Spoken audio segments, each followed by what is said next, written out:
বানাতে গিয়ে এখানে লবণ দিয়ে দিচ্ছিল। দেখো কি কাণ্ড, দেখো পিকনিক খাচ্ছে, কি খাচ্ছে ভগবান জানে। হ্যাঁ, আটার পোটলা না নিয়ে লবণের পোটলা লবণ দিয়ে দিচ্ছিল। দেখো কি অবস্থা। আর এখানে চিকেন রান্না করা হবে। সবকিছু তৈরি করা হয়ে গেছে। পানের চিন্তা করছে। দেখো রুটির ভাজতে গিয়ে লবণ দিচ্ছিল যে মানুষটা, বড় রাঁধুনি আসছে। একজন কাণ্ড করছে, একজন কাণ্ড করছে। দেখো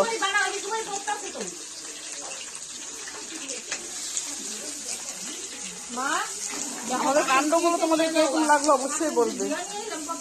ভাতের ব্যবস্থা করো।